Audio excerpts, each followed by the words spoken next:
Dernière remarque, là je refais le graphique, toujours le même, hein. Il faut être bien à l'aise avec ça. Donc on s'intéresse donc à l'équilibre d'un producteur sur un marché parfaitement concurrentiel. Là on a le coût moyen du producteur numéro 1 en vert.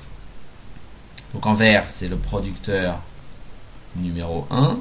Imaginons que les conditions de marché fixent un prix concurrentiel, hein, les conditions de la concurrence fixent un prix qui est égal à celui-ci, PM, hein, égal à celui-ci. On sait que pour le producteur numéro 1, sa fonction d'offre, c'est celle-ci. Hein.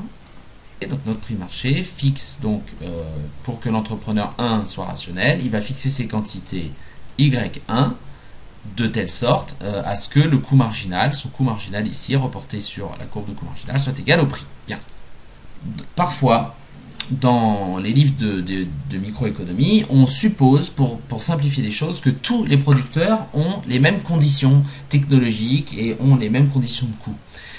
Si effectivement tous les producteurs ont les mêmes conditions de coût, tous les producteurs vont fixer cette quantité-là individuellement. D'accord ?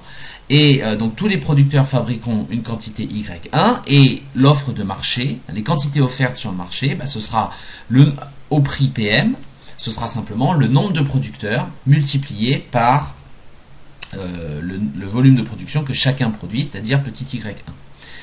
Dans ces conditions-là, avec ces hypothèses-là, ça voudrait dire que tous les producteurs réalisent le même profit puisqu'ils font tous face au même coût, ils ont tous la même technologie et ils vendent tous au même prix puisque le prix est imposé sur le marché. Mais ce n'est pas toujours le cas. Ce n'est pas toujours le cas. On peut très bien imaginer un marché très concurrentiel pour lesquels tous les producteurs n'ont pas les mêmes coûts. Alors qu'est-ce que ça veut dire ? Ça veut dire par exemple, imaginez un producteur 2, donc le producteur 2 on va le faire en violet, imaginons un producteur 2 qui soit plus efficace. Un producteur 2 plus efficace, ça veut dire qu'il a un coût marginal plus bas, c'est-à-dire que pour tous les volumes de production, vous voyez, pour tous les volumes de production, au lieu d'arriver aussi haut, on arrive plus bas. Ça veut dire donc que sa courbe de coût marginal est un peu plus basse. Donc imaginez qu'il ait une courbe de coût marginal qui ressemble au producteur 1, mais simplement il est plus efficace, donc il a une courbe plus basse. Et bien sûr, sa courbe de coût moyen, elle serait également plus basse. Coût moyen. Très bien. Bien, alors, qu'est-ce qu'on peut en conclure ? On peut en conclure que si le prix de marché, donc c'est celui qui est fixé sur le marché PM, à ce prix de marché-là, quelle va être la quantité proposée par l'entrepreneur numéro 2 ? La quantité proposée par l'entrepreneur numéro 2, ce sera Y2.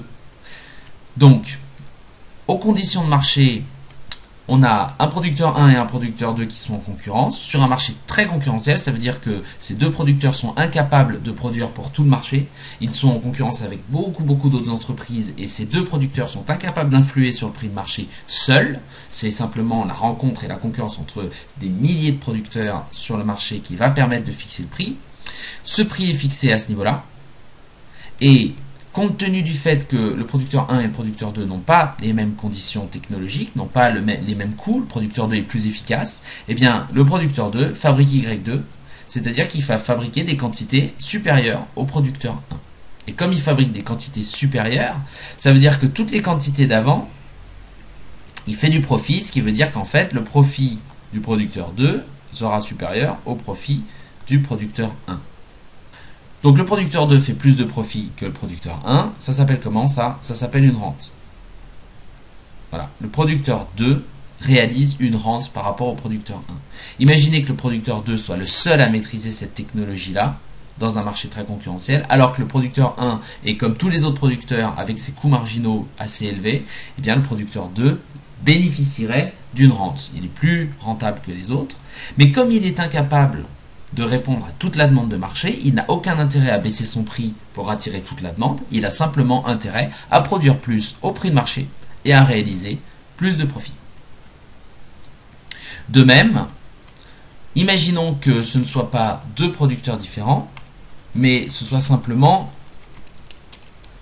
une évolution. Ça, c'est le producteur en 1990, et qu'on ait en violet, non pas un autre producteur, mais le producteur en 2010. Eh bien, ça voudrait dire donc qu'on peut avoir un intérêt pour les producteurs, à changer de technologie, à investir pour avoir accès à des coûts plus faibles. Le coût marginal ici en 1990, vous voyez, je renomme, descendrait, il baisserait pour atteindre un coût marginal en 2010 plus faible, et donc en 2010 il serait capable d'augmenter ses volumes de production, même sur un marché plus concurrentiel, et réaliser plus de profit. C'est donc ce qui se passe quand vous avez des changements technologiques